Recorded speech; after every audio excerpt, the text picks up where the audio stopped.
Hello viewers, my name is Brian and this is the second video in a three-part series about using the Septuagint when talking with Jehovah's Witnesses, whether you're talking with them in person or interacting on the internet. What is the Septuagint? Well, it's a document which is the translation of the Hebrew scriptures, what we call the Old Testament, a translation from Hebrew into Greek. And my previous video talks more about it, but it would have been a version of scripture, of the Hebrew scriptures, that the disciples and Jesus would have been familiar with and probably used, because Greek language was what was spoken commonly in where they lived. And there are some ways, things that Jesus quoted from the Old Testament, and the wording he used indicates that he was probably quoting from the Septuagint. So there's a passage very familiar to Jehovah's Witnesses and probably to you, and it's in Exodus chapter 3, and it's about God's name, and it's about Moses and the burning bush, where God reveals to Moses what his name is, because Moses is reluctant to be God's spokesperson with the Israelites. And he says, what if they ask me, what is your name, Lord? What do I tell them? And it says that in Exodus 3:13, you have Moses asking, what if they say to me, what is his name?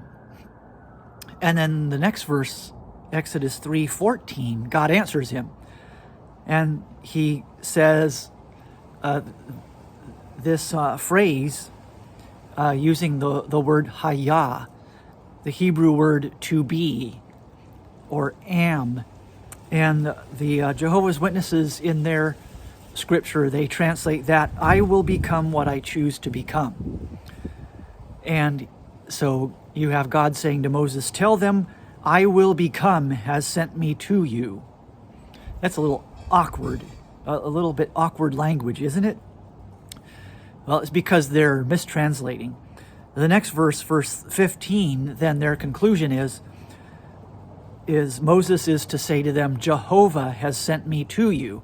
So you have the translators of the New World Translation going in one verse from I will become has sent me to you, and in the next verse, Jehovah has sent me to you. And there's a disconnect there. It doesn't quite make sense. And that's because they didn't translate correctly.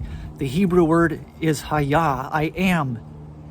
And it's not future, I will become.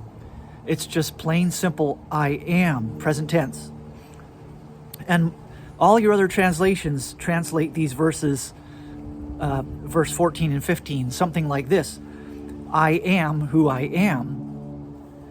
And I am has sent me to you. Tell them that I am has sent me to you. I am that I am is the literal translation. Hayah, Asher, Hayah. I am that I am. And you could correctly translate that, I am who I am.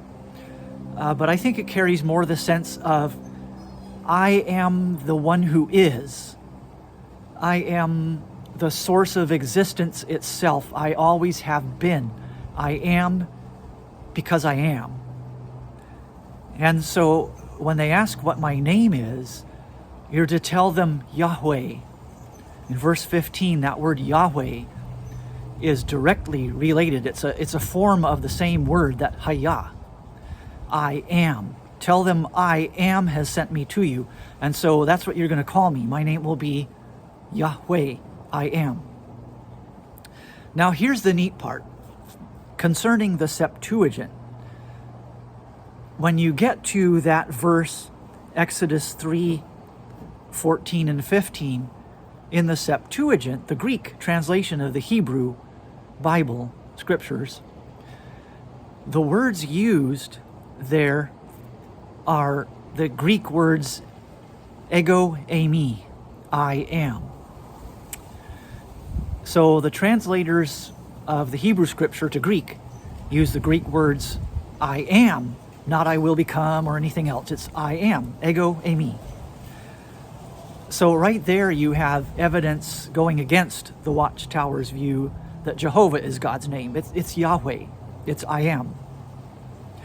But here's the bonus, and this is really exciting. In these dry, dusty documents, you get something really exciting to share with Jehovah's Witnesses. When you get to John 8:58, Jesus makes a statement that he says to the religious leaders. He says, before Abraham was, I am. And Watchtower translates that, I have been. Before Abraham was, I have been. It's not a correct translation. It's ego, eimi, the Greek words, I am, present tense. And so Jesus is saying, before Abraham was, or before Abraham became, I am. Not I have existed back before Abraham's time, but he's using that word I am, the same one that Yahweh used. I am eternally existent. I am the one who is. I always have been.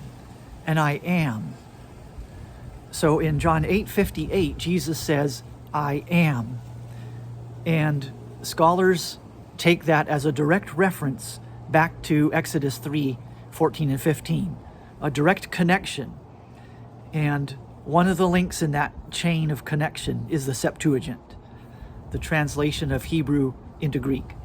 So there's something you can use when you're either speaking with Jehovah's Witnesses, if they'll let you get this in before shutting down on you, or you can share with it when you're interacting with them online. I hope that's helpful to you, and I hope it's encouraging to you as well about Jesus claiming to be the great I am. It's very empowering and comforting to me. I hope it is to you as well. Take care. God bless you. Bye.